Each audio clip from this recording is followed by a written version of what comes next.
Hi, and welcome to Time Extend episode 14 here. It's Adam Ismail as always. I am joined today with the wonderful Brendan Rorison, and today we'll be discussing a few topics. Some could be considered news, I guess, but we're going to be kind of freewheeling it, as we called our last episode of this type, free practice, isn't it, Adam? We're just going to have some off-the-riff discussions in the start of the new year to bring in 2019 with a bang, hopefully. Yeah, a lot of our previous episodes were kind of designed around, like, you know, we just had the big Ridge Racer list, right? And, you know, older Dreamcast Let's Plays, essentially. So we're going to try and get caught up with 2019, start the year off on a current sort of tangent, because if you haven't noticed lately, we've tried to move away from the news and then features sort of organization of the podcast that we did throughout the first, I don't know, probably like 10 episodes, just because it didn't seem like it was fostering like the most interesting discussion. So we're going to use this week to get caught up with everything, and then don't worry, we'll be straight back into talking about some esoteric Dreamcast racing game you probably forgot about 20 years ago.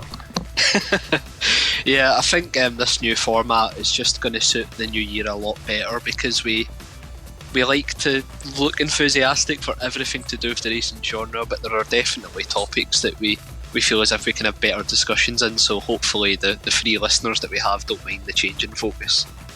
Right, and I mean, the first topic we're going to talk about today is something that has been brewing for a very, very, very long time, because you have made a point of making sure that you mention it every single episode since we started. Well, somebody's got to. I mean, that's one of the reasons why we started this podcast, after all. It was only for V-Rally 4, and the Switch version finally came out. Woo! It's still not out in the US, I don't think. I think it comes out in like a couple weeks, yeah. It's just a bit unfortunate for you American folk, then, that you don't get to harness the incredible nature of V-Rally 4. But I'll try not to rub it in too much. So, yeah. It's a funny story about this, actually. It did come out roughly the second week of December, and I was like, I might pick this up purely because it's been such a joke on the podcast. And I was waiting for any reason to. And then, of course, Adam, you popped up my Facebook Messenger, like, oh, I didn't realise V-Rally wasn't coming out till February in the US. I kind of felt that nudge in the back, like, you need to buy this so we can discuss it in the podcast. And I had been waiting for that push, so yeah, I actually bought the digital version for £45. Oh my god. I just feel guilty now. I mean, it wasn't even me, let's be honest. You knew what was coming. You knew that you were on this road and this is where it was going to take you. But, I mean, from what you've told me, it sounds like the game's kind of okay. Yeah, we should just jump right in with the impressions then. I would say that V-Rally 4 is probably the type of racing game you'd love to see at the launch of a console. It's pretty much the definition of a 7 out of 10 rally game at its best, and a 6 out of 10 at its worst. It's a fairly consistent, decent rally game, and that will sound boring to the likes of PlayStation and Xbox owners that have had the chance to play Dirt Rally and Dirt 4, WRC7, but I can't quite believe that, in my opinion, this is the first competent semi-realistic racing game we've got on Switch, and it is pretty good, to be honest. Yeah, well, its competition is Gear Club, which some people like, but I reviewed both Gear Clubs for the Switch, and for GT Planet, and I cannot understand what if anything makes them redeeming. So yeah, the bar is very low, but yeah, at the same time, it's like you have V-Rally 4, which does enough things right to kind of pass for when you really want to play a racing game and you've got nothing else at your disposal. So that's pretty cool in and of itself. Yeah, the thing I like about the game is it's pretty much the perfectly downscaled port. They didn't use any fancy tricks to make the Switch version run particularly well or remove any features, which is something weird you always see in Nintendo games. Like, companies remove features and almost act as if it's an accessibility feature. This is pretty much a case of this is how it looks on PS4. the PS4 version pretty much looked like a PS3 game with slightly higher textures, and they've just downscaled it for the Switch. And I've posted a few videos on my Twitter account about how strange the game can look at times, because like there's trees in the backgrounds of some of the tracks and they look absolutely god awful, like origami stuff. But like the weird thing is then there's like sun reflections on muddy ground when there's been rain, and there's like birds flying overhead and stuff, so there's this like, weird kind of atmosphere of they wanted to cram in everything environmental about the game, but they weren't particularly bothered about making it look nice, so it kind of gives this weird vibe of it feels like a Vita game, and that isn't really a compliment, because I mean it in the sense of PlayStation owners have always been obsessed with having like handheld versions of home games, and this is what this feels like, a case of, look, we can do this, rather than an example you said, Adam, like Fast RMX on the Switch, where the developers are looking at what the hardware can do and trying to maximise that. This is very much a case of get it in a shippable condition and put it on the shelves, and that isn't necessarily a bad thing, it's certainly not a lazy thing, I don't like using that term, it's just a case of it definitely feels like an inferior port of a game that we've just described as a 7 out of 10 at its best. So make no mistake, if you're absolutely desperate for a competent racing game, I do think V-Rally delivers. However, if you're ever tasked with selling anybody on this game, I'm afraid that isn't possible, really, if somebody has played any other rally game in the past 5 years. Yeah, it sounds like you take a game like... I mean, I'm not comparing the full console PS4 version of V-Rally 4 to Forza Horizon 4. But I'm imagining if you took Forza Horizon 4 and then you somehow found a way to lower the settings like beyond the lowest possible level. And based on what I've seen, I mean... like in your videos, yeah, it does look like the full game, but then they made a lot of very, very strong concessions to things like the way that the shadows load, for example. So you're driving and like 20 feet in front of you is a point where like all of the LOD pop-in happens, but it's also the point where like the shadows actually, like the real-time shadows generate. So yeah, it's a pretty rough around the edges looking port, but as you say, it's kind of the only way that a game like this will end up on the Switch, because unfortunately it's just not a haven for racing games, so better this than nothing, I suppose. And the thing is as well, like, I don't mean this in a totally negative light, but nobody really gives a shit about V-Rally at its best on PlayStation 4 and Xbox, so... can you really blame Kyloton for making this kind of port rather than one with a lot of care into it? Because the fact of the matter is, it's probably going to sell as much if it ran at 10 frames per second or if it ran at 60, and that is the sad matter of fact, that the Switch isn't a haven for racing games. And V-Rally isn't suddenly going to transform that. But one of the things that I really don't have time for is, like, I was looking up reviews of the game, by the 4 or 5 Nintendo fan sites that reviewed it, and it's honestly like looking at a game review from like 2010 or something, where it's losing points because it doesn't have a rewind feature, because it's difficult, because there's just all these weird arbitrary things that makes you realise why F-Zero isn't a thing anymore.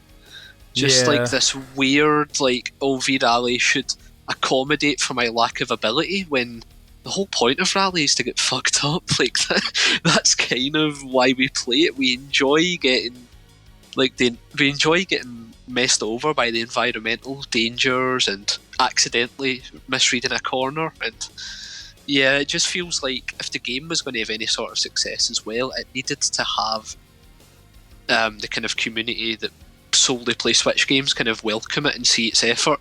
But there was one site I seen that rated Gear Club 2 higher, and that kind of sums it up, the sense that we really haven't got the type of audience on Switch for V-Rally, and we certainly don't have anybody who's going to champion it outside of a few small YouTubers who put in a lot more effort into their reviews than some of the bigger sites.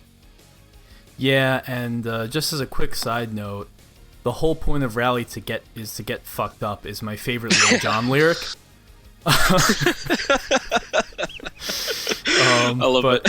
Anyway, yeah, this is one of those situations, I think, where it's on the console that unfortunately there's not much interest in those kinds of games, so the only sites that will review it are the ones that basically review every Switch game because it comes out on the Switch, but then the Switch isn't a place that you're going to find the game like V-Rally most of the time, so it is that journalism that you talked about a couple episodes ago. Yeah, definitely, and I should definitely check out like one of those YouTube reviews that you mentioned, because I would like somewhat of a 5-minute, 10-minute explainer on the game, because I probably won't buy it, but I'd like to see what I'm missing. Yeah, some of those videos basically explain in depth why somebody might be interested in the game, but there's also those caveats that you expect, and as is this culture, as soon as somebody mentions that the frame rate might drop to 20 or 25, people in the comments are trashing Kyloton and saying they didn't put in any effort. And the fact of the matter is, like, let's not paint a rosy picture of V-Rally's triumphant return.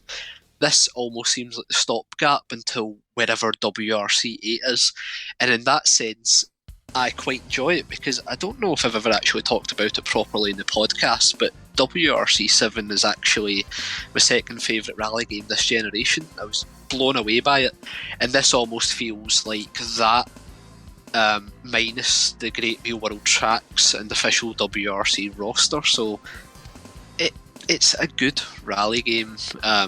I'm going to be honest, I haven't touched the Rally Cross or the Gymkhana. I don't have time for that kind of thing. Extreme-khana? Yeah. Oh, sorry, yeah. Extreme-khana. That is the V-Rally Cross as well. That's there. Oh, yeah. Right. There's a lot of side things that I'm guessing don't run that well, purely based on what I've experienced in the regular Rally, but yeah, V-Rally 4 is a competent rally game, which is kind of what anybody would have expected. I don't think prior to release there was anything that particularly excited people anyway, so I would say that it's good to see the Switch get a competent racer.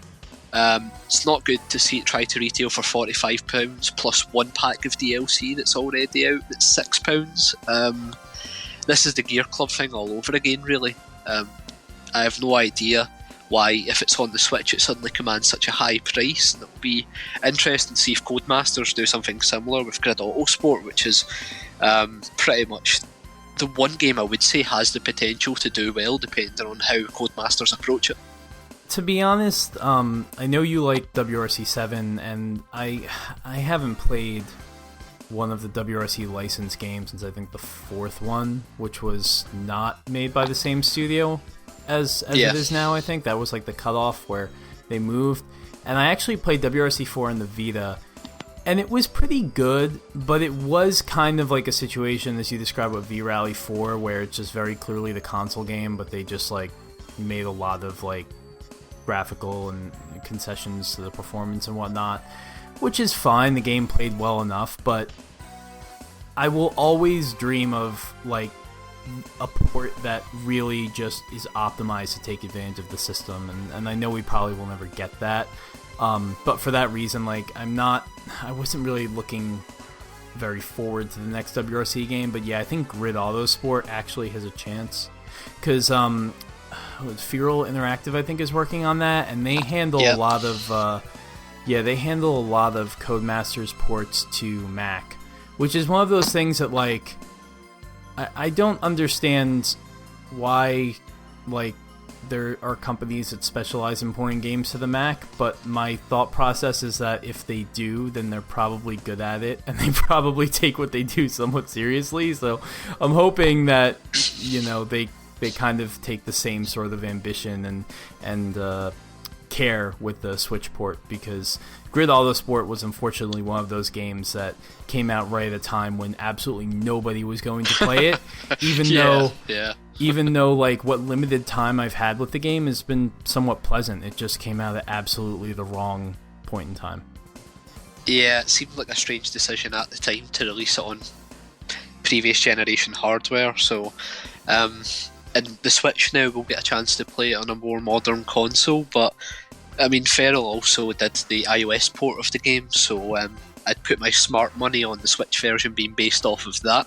That isn't necessarily a full negative. It's just I think we just need to set that expectancy that there will be a port of Grid Autosport. Whether it takes full advantage of the Switch remains to be seen. Yeah. But I wouldn't be surprised if it's based off the iOS version. But like I said, that isn't necessarily a negative, because it kind of bypasses this issue we're talking about with V-Rally, where the developer just wanted to make a kind of more compact version of the game technically that still ticked all the boxes. So I don't want to talk about V-Rally too long, because it's fine. It's fine. Like, it's definitely a £15, £20 purchase, and if we're going to be honest, I would have never paid that amount for the game on PS4 and Xbox. So I am one of those people with the problem, in the sense that when you see something like this on the Switch, it almost feels like a compulsion to support it. But I'll be surprised still, even at this point, if WRC8 releases on the Switch. I think the V-Rally port was almost an experiment, and it's not exactly set the world on fire, but it was never going to, really. Right, well, I can at least say for myself, if it handles better than Gear Club, that puts it on my radar, because Gear Club was just a horrendously awful experience. Yeah. The gameplay's great. I really enjoy the driving the cars, and there's a good selection here. There's a few kind of car choices that people who played old rally games will be happy to see. Like, you've got the old Renault Megane in here, and the Lancia Stratos, of course. And then there's even some other cool ones, like a BMW 3 Series Pikes Peak car.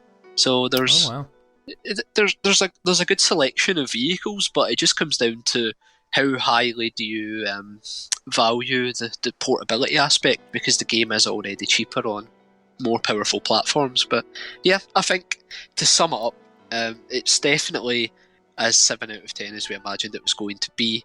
Fair play to the developers for getting it out before 2019. I think I said in a previous podcast that was the cut-off point for anybody caring for it. It was making it out before the end of the year. They did that for one region, so it's half kudos. And it was the most important region, let's be honest. Yeah, I don't think the US are going to be lining up to buy V-Rally on Switch, but it's a competent, well-made rally game that's been shrunk as much as possible to fit on inferior hardware. So, V-Rally 4, if you really want a portable rally experience that's at least competent and actually features some nice cars and locations to race on. There's really the Japan track is one of my favourites. It's really good. If you're looking for something to race on the Switch and that's your only option, then I think you could do a lot worse with V-Rally, because don't ever give money to Eden Games and Gear Club. Oh my god, you know how many 60-second loads I had to sit through to review that game? Oh god. Just to enter a race. With those shitty sound effects for the traffic lights at the start of the race. I nearly turned the game off when that happened. That's when you know there's just a lack of effort. Like, it's that kind of tinny race start noise. Ugh, awful. It's like the opposite of Gran Turismo's. It's like perfect chimes. I have never seen less effort put into a game that originally started as a mobile game and was ported to a console. Like, and again, you don't like calling developers lazy, but it's like all I have to go by is what is in front of me, and what is in front of me absolutely exhibits zero ambition whatsoever. Like, just no love, care, or attention put into getting this right, or even fixing any of the mistakes from the previous game. But I don't want to talk about Gear Club.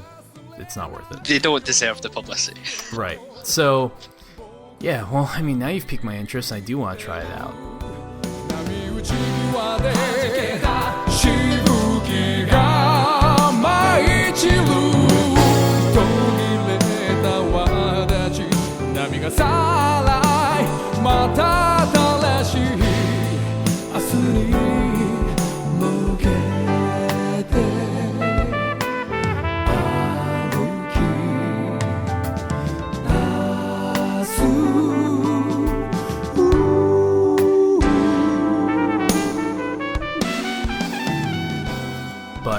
tell you what else came out on the Switch.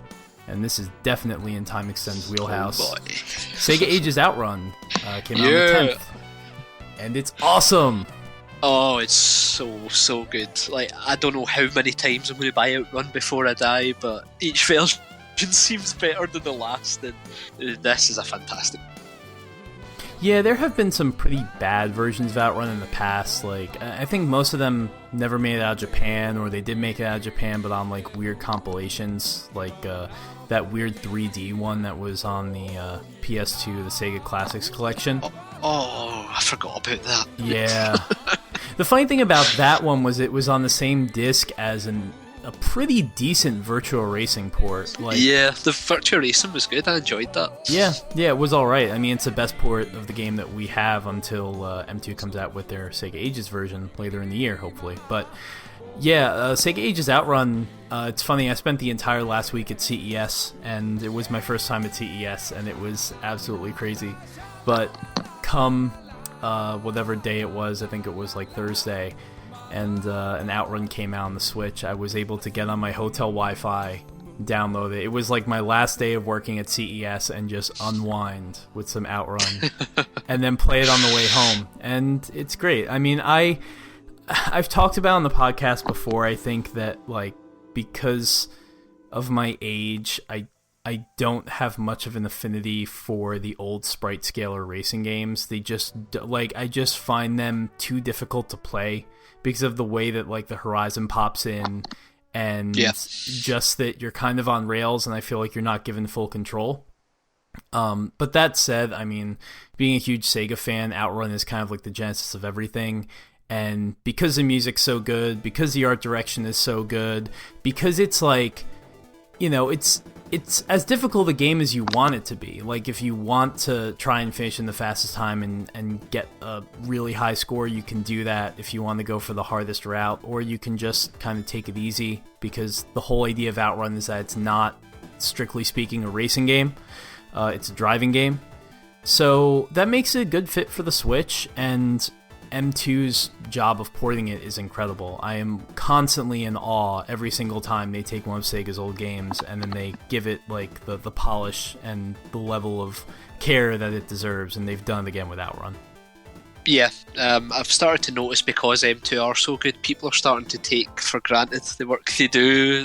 I've seen a lot of complaints about Outrun being one of the kind of first Sega Ages games, you could say, and the selection. And if you want to realise how good M2's work is, try playing the Sega Mega Drive collection that was released on Switch just last month, and that's officially from Sega. So every time we get a perfect version of Outrun, one of the Time Extend hosts feels very happy, so just remember that. Yes, every time we get a good version of Outrun, a Time Extend host cries a tear of joy. But yeah, it's such a good port, and you were talking about the fact that it's a driving game, and that's something that I think a lot of people kind of forget. That, like, if you've never played Outrun before and you play it at first, you might assume it's a racing game, but put that to the back of your mind and just enjoy the drive. It sounds weird saying that about a game that is, by technical terms, outdated, but Outrun is just, like you're saying, the art direction is phenomenal, and with this M2 port there's loads of good accessibility options as well, so you can give yourself more time on between each checkpoint and lower the difficulty, and there's a lot of options here outside of the main game. And of course you've got the leaderboards and that type of thing. There's a very addictive loop in Outrun, and this version is pretty much top tier. It is very addictive, and I have to say that it's like the first time I've ever played Outrun and really paid attention to it and really played it over and over again and given it like the attention it deserves. Most of my previous experiences with Outrun have been like, playing Outrun 2 and unlocking the original Outrun, I think was something you could do in that game, if I remember correctly. Yeah, I think so. Yeah, and then once you've done that, like, I played it a little bit, and then, I played it for maybe like 5 minutes, and I never picked it up again, and then I come across some Sega, a Mega Drive or a Genesis collection or something like that, and I play it again for a couple of minutes, I put it down. It's just like, that's the problem with those games, is that they don't ever really hold my attention, but because the Sega Ages Outrun port is so it's so simple. It's just Outrun. You spend $7 on it, and you get, one of the most influential arcade races of all time in a really polished and well done port. It's like you don't have much of a choice. It's like, no, you have to play this game and see it through and kind of explore all of its little intricacies and stuff. And M2 has done a lot of work to make the game, I wouldn't say more accessible, but kind of get rid of some of the more annoying aspects of it. Like they have like an old basically version of the track and a new version of the track, which rearranges some of the locations, which I think rearranges them by difficulty, but I might be wrong on that. I think that is kind of roughly. I mean, it's very minor tweaks, but that's the kind of the way I've seen it as well. Gives it a bit more of a unpredictability element. When you compare the two, one of them is definitely ordered in such a way that each new stage is more difficult. So if that's the kind of progression you're looking for, then it's good that the new setup there as well as the old one. Yeah, so you get that, and then they also have these like little secrets and changes you can make to the gameplay. Like the first time I finished a stage, I unlocked the power up that I love. That's just called steering wheel. And and what it does is it gives you more grip, but it's actually funny that like and this is going to be another occasion where this podcast has made me constantly like reflective and like self-conscious of the fact that I'm not very good at a lot of racing games, even though like racing games are like all I play in my whole life, and like I'm not that good at Outrun, but with the steering wheel on, it gives you more grip when you're right at the edge, because like an Outrun, normally when you're going through a corner, it's just like a very linear thing of just like your steering angle widens, like you just naturally move to the outside of the track, and it's just one of those things to make the game more difficult. But and that would be fine if it was really easy to see what was coming, but because it's a sprite scaler racer, the horizon is very shallow. You can't always see what's coming. All you have to go on are those turning boards and those signs. So the steering wheel does help you, I would say, explore like sections of the world that you maybe aren't so comfortable with before you've memorized them, so that you're not constantly just flying off the track every time you encounter a slightly tight corner.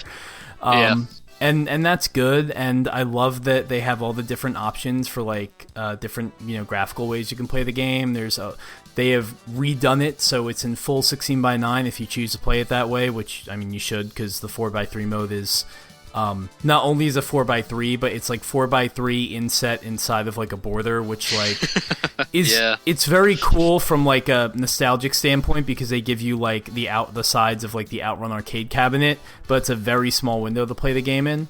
But I love that they do that, and I love that they have like scanline filters, which look very good, and smoothing filters with the scanline filters, a very good way to play the game. So yeah, it's just like I just want them to do every single port. People always complain about the fact that there's no virtual console on the Switch, which is something I sympathize with, but the thing that people don't tend to remember is that, like, when, Nintendo was just working with Sega and Capcom and Konami and all these companies just for them to throw their ROMs onto a virtual console back in the day, you weren't getting, like, lovingly made ports. You were just getting these ROMs that were just, like, gathering dust on some hard drive someplace, and then they're tossed onto the Wii. And it's like, well, now if you spend a little bit more money, you get like the best possible version of that game, because companies like Sega are realizing, publishers are realizing, like, hey, the Switch has a very strong retro following, and it's a perfect place to do that. So if you spend a little bit more money, you can get a version that's like way better than some like kind of churned out port that doesn't really do justice to the original source material. Yeah, and that is more and more common. Like I brought up earlier, Sega's own Mega Drive collection on Switch is full of input lag and imperfect emulation, but with M2 it's the complete opposite. You're getting pretty much perfect emulation, and even new soundtracks. Like, we've got a Driver's Mega Mix in this game, and that's like a kind of synthwave version of like 3 of the Outrun tracks that plays while you drive, and it's brilliant. And it just captures the spirit of the game perfectly. So does the arcade remix of Radiation, is it? Yeah, Two track. Radiation, right? And then you have the 2 tracks from the 3D Outrun release on the 3DS, Cruising Line and Camino of Mi Amor, which are both really good. And one thing I love about the way they approach this is that if you notice, all of the regular tracks, when you're selecting a song in the game before you start playing, you see the driver turn the knob to go to a different radio station. That reflects that those are the songs that are actually were made with the hardware that would have been available on the time on the Sega arcade board. Because then when you go to the driver's Megamix, for example, he pulls out a cassette tape, and that is supposed to signal that it's more of like a rearrangement done that doesn't necessarily correspond to the technical limitations of the original Outrun arcade board. So that is what you're dealing with here. That is how devoted M2 is to the craft of being as accurate as possible, but then at the same time recognizing that people today who are buying Outrun for the 90th time want more, and so they give you that as well, and it's just the best possible outcome. Yeah, exactly. We've talked about it before as well, but the 2 tracks that came from the 3DS version, M2 are that obsessed that they tried to perfectly replicate that sound chip that was in the original Outrun machines, and you can really tell. If you've never played Outrun before or never heard any of the music, if that's possible, it's very possible that you would assume those 2 tracks were actually part of the original. That's the amount of effort M2 put in, and I will always give them the £6 or $7 that they ask for these types of games. And it's not a racing game, but I would love to see them get their hands on Sonic Free Knuckles. It's a game that it gets released less and less nowadays, apparently because of the whole Michael Jackson licensing thing. But you don't see that game very often at all, and I can only imagine if M2 teamed up with Christian Whitehead and they created the perfect version of Sonic Free Knuckles. That's the kind of trust I have in M2. They can take pretty much any of my favourite Sega games at this point, and I'm pretty certain they would do it justice. Absolutely, and I can't stress enough that those 2 songs for 3D Outrun, which is a game that I didn't play because I didn't have a 3DS, but you told me probably back on the 3rd episode that they recorded, they did new tracks for that game, and I had no idea, so I listened to them, and I know you really like Camino, I really like Cruising Line. They're both so good, you would never know that they're new. That's how well they fit. And it actually got me thinking, I'd love to see Outrun representation in Super Smash Brothers, because I came up with some great ideas. I was on my plane home from Vegas, I was thinking about this intensely. So they could have all the songs, obviously, that'd be great, but I was thinking of a stage, and the way the stage would work essentially is picture you're moving as if you were driving, but you're not actually driving. All of the players are basically on the 2D plane, but the world is still moving. So you don't have to worry about you're not moving up on the Y axis or on the Z axis, because you don't do that in Smash. But you're just moving through the world. And then when you get to a junction, the level will signal whether you're going to go left or right, and you have a certain amount of time to get on the right side of the screen, and if you don't, you will die. That sounds amazing. And I was like, that would be perfect. I just thought up an amazing, Outrun level in Smash. You've actually made me think of what could be a good discussion, maybe if it's us doing a guest or something, but we talked one of the first episodes about the perfect kind of Sega transformed racing game, but what if we just had a Smash Brothers for racing games, where you had to pick a roster of 15 cars and tracks from different games? So you've got Grand Valley from Gran Turismo in there, and Desert from Sega Rally. Just create the perfect homage Smash Brothers is, but for racing games. I think that could be a really fun discussion. That all sounds great, and we'll definitely do that. We're definitely trying to get a lot more guests on the show this year, and this episode also marks our beginning of posting episodes to the GT Plant blog as well. So we hope to work with those guys more, and I feel like that would definitely be a great discussion, because all the people that would be on the show would come from so many different histories of the games that they want to add, and like you would probably throw in a track from Shocks, and I have no idea what that would be, but you'd convince me that it's worthwhile. So Temple 2, mate. Temple 2. Temple 2. Sure, great. It's a good one. As a quick aside, I was angrily tweeting about this all day, and I know I made a fool out of myself to some very lovely, great people who support our show and have become good friends. But out Auto Week, because this was the first day of the Detroit Auto Show, they were doing like a ranking, basically like a Twitter style like bracket poll of like the best racing games of all time, and they had the first bracket was like Gran Turismo 2 versus Super Mario Kart. And then the other bracket was pole position versus F-Zero X. Or, sorry, F-Zero, not F-Zero X, just F-Zero. And in both occasions, the game I voted for was losing. And I'm just like, I have no faith in the world. Like, come on, people. I take it pole position was winning because of that incredible advert. Yeah, I mean, it's a good ad. And you know what? Pole position actually, like, I'm sorry. I've, like, maybe never played pole position. I maybe played it on like a cell phone once. It's just not a game that, like, I guess if I ever had any of those Namco museum collections, I would have played it, but it's just not a game that I ever encounter. And when I think of like a sprite scaler, like that was like the original like 3D perspective racing game, which is great, but then I think of like, well, why wouldn't I play Outrun, or why wouldn't I play, I don't know, Top Gear, or like anything that came after that? Yeah. But yeah, and then like Gran Turismo, but that one I was like, okay, like, you know, because pole position isn't the best racing game of that era, but then, and F-Zero is great because I love the music, but like I don't really ever want to go back and play the original F-Zero. So I could see that, but I was really offended when I saw Super Mario Kart beating, even by just the margin, Gran Turismo 2. I was like, you people have no idea what you're talking about. I'm pretty sure we've told everybody before, the only acceptable Mario Kart game to consider one of the best is Mario Kart 8. Anything prior to that point has been better, then I'm sorry. If anybody disagrees with that, we have proved it through science. I mean, I haven't played 7, because again, I didn't have a 3DS, but that one probably is high up there, right? Yeah, 7 is like the V-Rally 4. It's a good Mario Kart game that doesn't really do anything. It did introduce the hang glider and swimming mechanics, but I mean they're such non-entities in 8. You can imagine how unexcitable they were on the 3DS. But I mean, I say that I played Mario Kart 7 for about 400 hours, so I did enjoy it, but it's pretty much.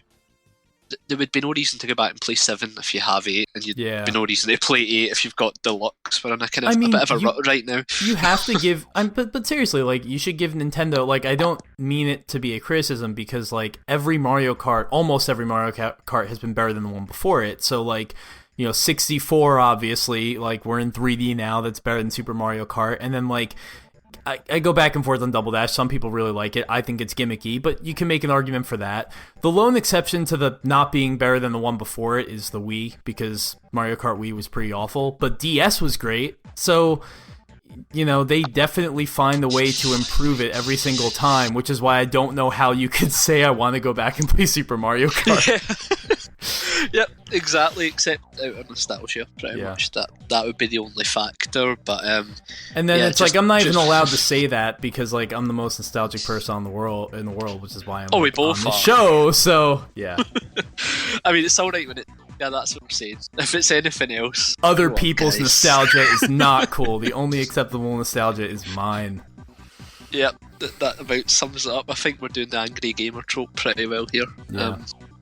But just for anybody's doubt, the correct tier list is you're allowed to play Crash Team Racing, Sonic Transformed, and Mario Kart 8 Deluxe. If you're choosing to play any other games outside of that free, then you're giving yourself an inferior experience. You know what we're going to do? We're going to do an episode where you get me to love Crash Team Racing.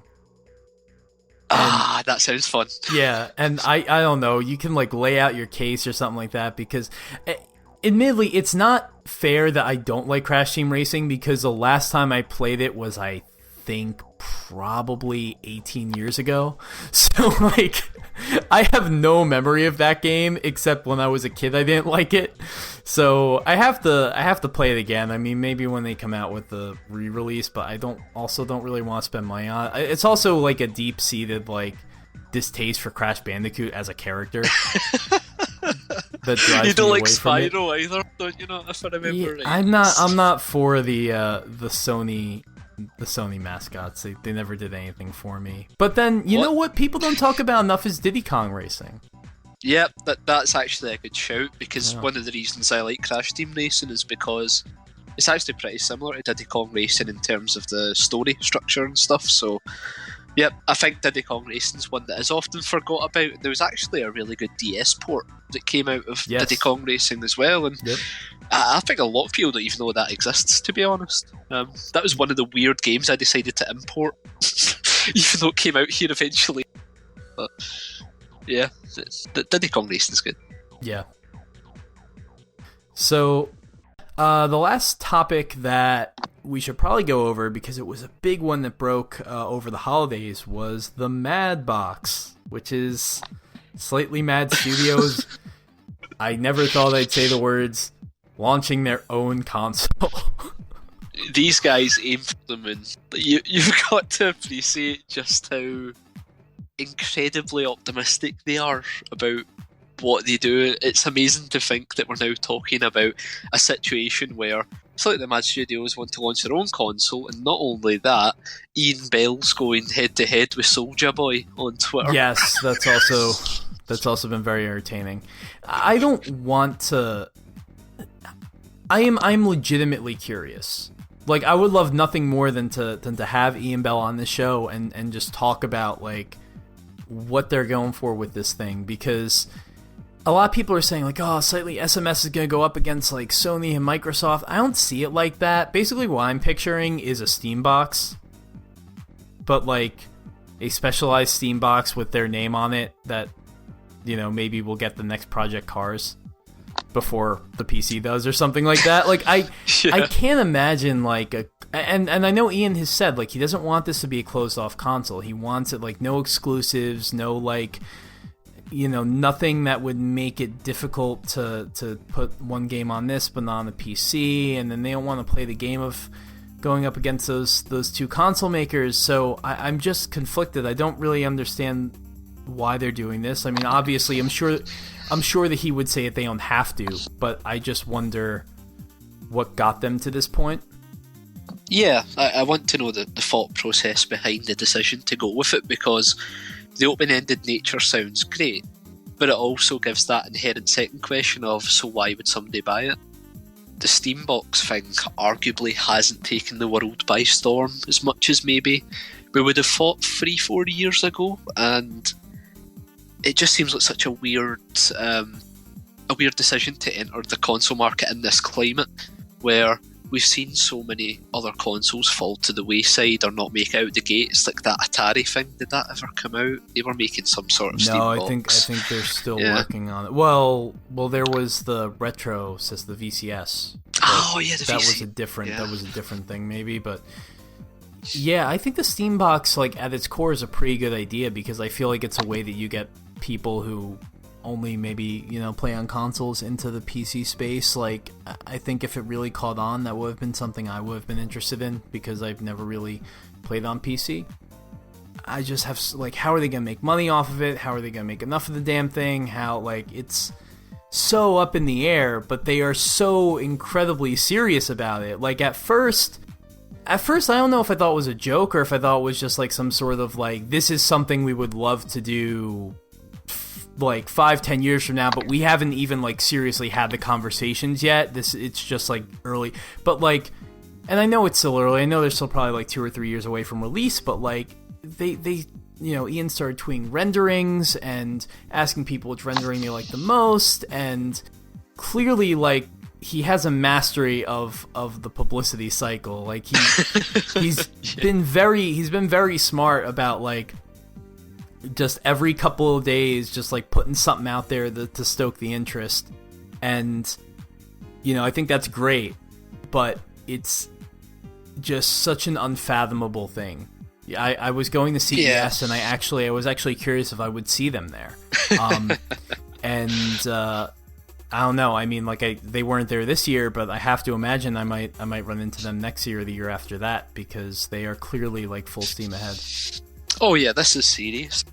Ian said on the GT Planet forums that they've already had an order in from China, basically, for X amount of Mad Boxes. Not sure how that transaction came about. Maybe that's something Ian can clear up for us on the pod. But yeah, he says there's interest there, and I think the thing is that one of the reasons why you think it might be a prank at certain stages is because, like you said, Ian's nature of he likes having a laugh as well as being a serious businessman. One of the first times I realised that was when somebody asked about the Wii U version of Project Cars, and basically Ian Bell just wrote like a sentence that said something like, "Oh, we just don't like Nintendo fans," and that was it. Yeah, like, yep. Nintendo just sites as they do reporting about Yep. that, and it was funny. And I'm even seeing the same now. Somebody replied to the Madbox thing, because I don't get why people do this shit. They replied to the tweet and said, can I have a free one to put on my streaming channel and shit? And then Ian just responded saying yes. It's just like, it's that perfect response. That guy great. has basically been told no, but because he said yes in the most blunt fashion, it's brilliant. And that's the thing, like, for every real bit of information, it's shrouded in mystery, like the Project Cars Revolution game that was teased on the console. Like, that just seems like the type of thing that Ian would love bamming us up with, just setting us on the wrong trail to a game that maybe doesn't exist. But we know there's going to be another Project Cars, and we know it's going to be different than the rest, so who knows. But take it from me, the last game that I properly loved was Sega Rally Revolution, and we know how that ended up, so maybe not go with that subtitle. That's true. Revolution is, I feel like it's a very loaded name for a game, because it's either like you expect it to upend everything, or it's like a really failed attempt at doing that, and one way or the other, usually someone out there isn't happy. But I guess that goes for just games in general and the world, but that's another story. Yeah, he definitely has a way on Twitter, which is really funny, and like I do admire his like going straight out to just say, like, not necessarily like go to a certain outlet. Like, even though I'm a journalist and I would love to get the story that they're launching a console, I like that he just puts on Twitter like, it's a Mad Box, and everybody's like, what? And he's just like, yeah, here it is, and they're like, what? And it just everything. And he's been doing that on GT Planet for a while too. He's been a member for a long time, and he'll talk to the community, and he'll just like make random announcements about the game, which like maybe, to certain people seem like kind of like sort of the small potatoes, but they actually shed light on like upcoming features and stuff like that. So he is a man of the people, that's for sure. And the one thing I will say is that I saw the latest design for the console, the one that had Project Cars Revolution supposedly playing on it in that render, and I do very much prefer that to the M. So thank you, Slightly Mad, for not making your system a giant leather, because I wasn't liking that too much. Yeah, it was certainly ambitious, but this one has that like sleek, almost routerish look to it. Yeah, but like a cool router, like a router I would want to display, because the M just looked like right, exactly. The M reminded me of, if you can think way back to when you were a wee child and they were coming out with the Xbox, and the rumor was that it was just going to be a big X. And that seemed cool for about 2 seconds until you realize, like, where do I put this thing? How do I store it? How do I carry it? Like, how would this fit into my actual life? And no one would ever do anything like that again, so. You mean that the Xbox 720 wasn't real? Yeah, well, the Xbox 360 could have been a giant sphere. I guess it's good they didn't do that either.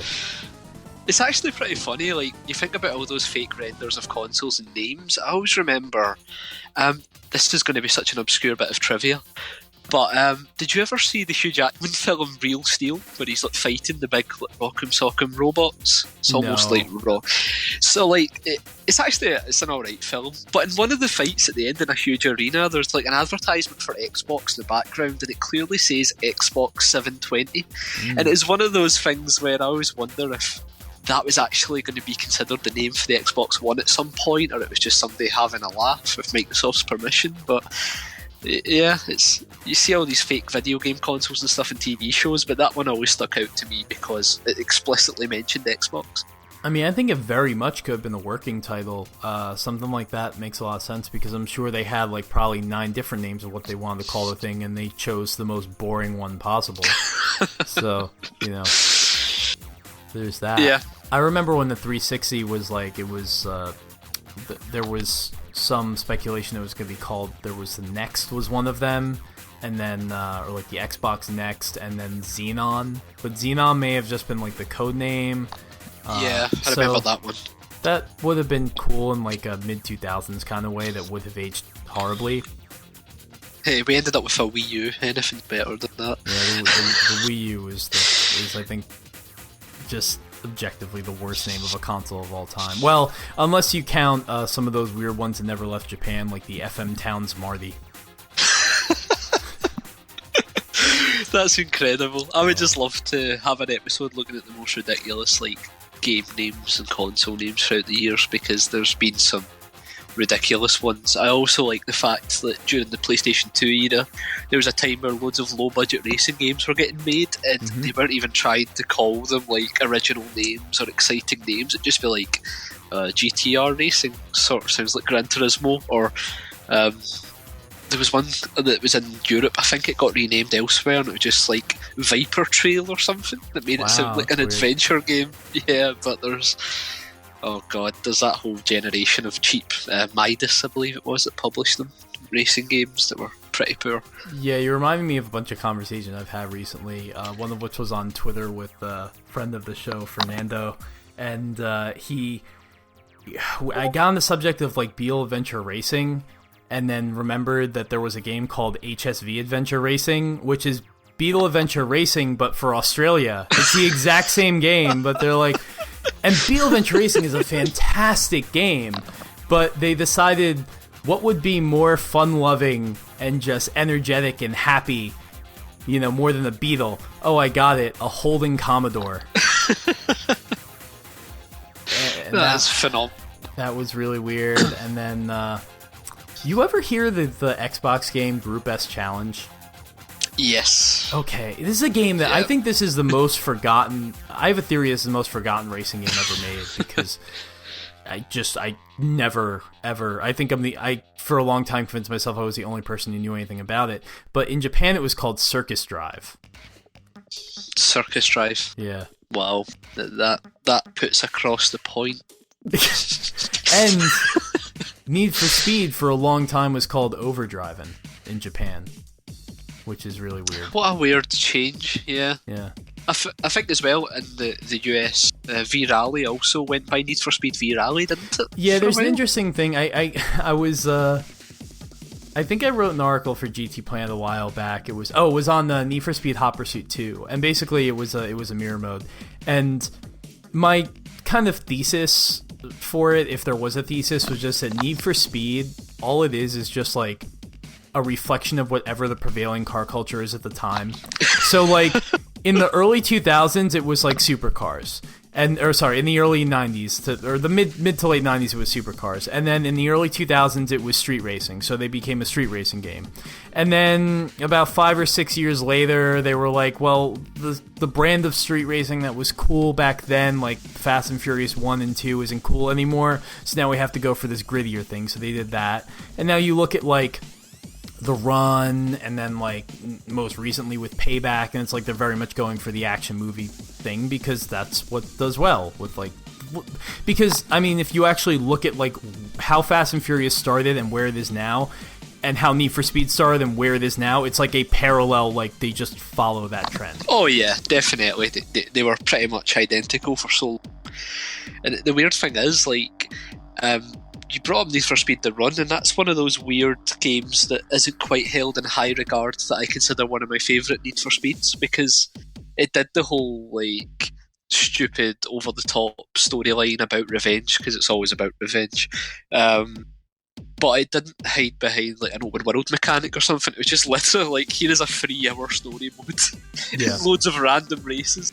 And I don't know why, like, in this weird 90s nostalgic way, I appreciated how straightforward that game was made. And the soundtrack as well was actually by Brian Tyler, who people will know now, who did the Formula 1 theme song. Wow, I never knew that. Yeah. I love the F1 theme song. It's so good. You should listen to the Need for Speed The Run soundtrack, because some of them literally sound like test versions for what would become the Formula 1. But yeah, it's actually... The Run's one of those weird games, I think, in retrospective, if people were to go back and play, would actually appreciate a bit more, because at the time it felt very unambitious and incredibly short, which is true. But it was such a focused game compared to the, oh, this is a game about revenge and not wasting any time. Well, you can also just drive about randomly in the middle of a story mission and have no repercussions. So, like, The Run kind of nails the feel better than Payback could have hoped to do, and Need for Speed 2015 as well, I guess. Yeah. But, yeah, I mean, I just think that Need for Speed, it just, like, chases whatever vision of car culture ultimately will make them the most money at any given time, which, I mean, yes, it's a business, so that makes sense, but it also kind of makes it seem like the series doesn't have a soul, because it just constantly reflects just whatever's out there. But I think that's how you ended up getting games like V-Rally being licensed as a Need for Speed title, because in the late 90s, rally games were everywhere, and, like, not like today, where there are a lot of rally games, but nobody really plays them. Like, back then, people were playing them, so it's a little bit different. But I remember... Well, the other weird thing about V-Rally in the States is that the first one was a Need for Speed title. The second one, I think, was also a Need for Speed title, but only on the PlayStation. And then they came out with the Dreamcast version that did not have the Need for Speed branding. And the weird thing about that one is that became Test Drive V-Rally. So V-Rally has actually belonged to two different franchises. It's so weird. Like, it just... And it's all just because Infogrames was developing it, so whoever Infogrames partnered up with to publish the game would just put their own name on it. Yeah, and it's actually interesting you bring up Infogrames, because they do have a history with that type of thing. There was a racing game on the PlayStation 1 in the UK that was named after the Max Power After Tuner magazine, which was pretty much what you would expect. Loads of riced up Corsas and girls with no tops on. And that game was called Max Power, but it definitely has a different name in the US. I can't remember what it's called, but it was definitely called Max Power here. I'm going to look it up very quickly. Let's find this out. This sounds very interesting. This is definitely late episode of the podcast fodder that we need to get the answer to. Yeah, definitely. It was called C3 Racing. Oh god, I've never heard of that. What the hell is that? I was expecting, like, Street Racing Syndicate. I wasn't expecting... Oh wow, that's weird. Yeah, C3 Racing Car Constructors Championship, but in the UK, only the UK, it was known as Max Power Racing. Well, no, you know what it was? It's because this never... Oh god, this is weird. So C3 Racing never came out here. According to Wikipedia, in North America, the game was released as TNN Motorsports Hardcore TR. What the hell? Talking about daft racing game names, you couldn't make up how this is tied in. Now, I played one of the TNN Motorsports games on the PlayStation, and it actually, like, isn't bad, one of the early ones, but I never played this one. That's weird, man. It's a pretty decent developer. How do you pronounce that name? You'll be better at this than me, Adam. What, is it Eutechnyx? Yeah, it's Eutechnyx. Eutechnyx, that's the one, yeah. I used to call them Eutechinks, because I didn't... Yeah. I was like, what? Did you just commit a hate crime on the podcast? Yeah, but, well, moving on. Yeah, they also made Total Driving, which was really good. I wonder if that had a different name in the US. Total Driving? Yeah, PlayStation 1. Oh, it's okay. It's in the list of all of their titles on Wikipedia, and no, Gran Car and Driver presents Gran Turismo Oh, that game. Yeah. So that one I played.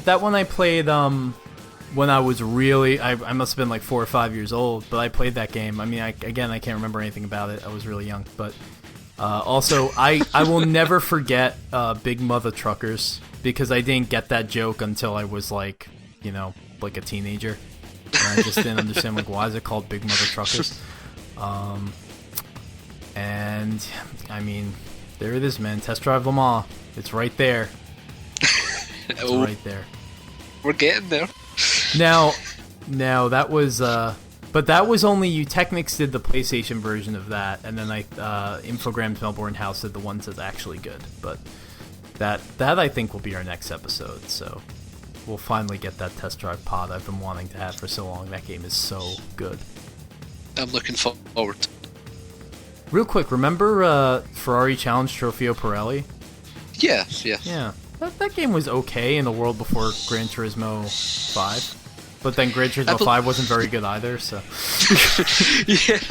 I always remember it had that very strange chase cam where, like, it was, like, halfway up the car's, like, back window. So it was, like, a kind of... almost as if you're in the cockpit, but not. It was very awkward to play with.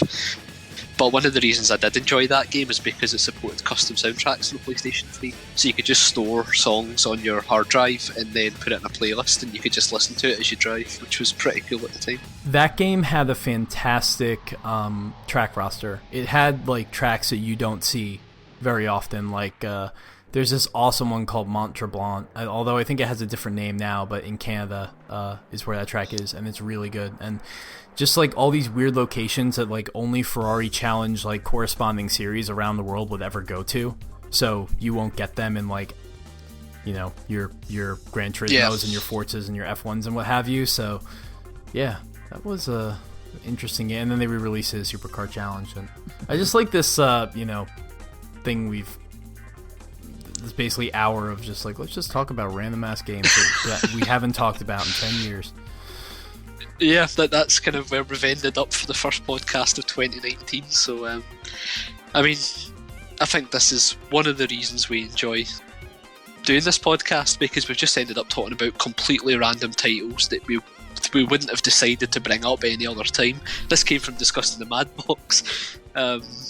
Look where we are, but yeah, I guess that kind of brings it to a wrap, doesn't it? Yeah, I will just say look forward to a tier list of what's better, C3 Racing, Car and Driver Grand Tour, or Group S Challenge. What an episode that should be. Alright, well this was a lot of fun. And yeah, this has been Time Extend, and I'm Adam Ismail. You can find me on Twitter at Pioneer Spine. Brendan is Ed Balls. I didn't mean to steal your spot. I just wanted to say Ed Balls because it's hilarious. With 4 S's. With the 4 S's, right? And Happy New Year, people! Belated Happy New Year, and we'll see you on the next one.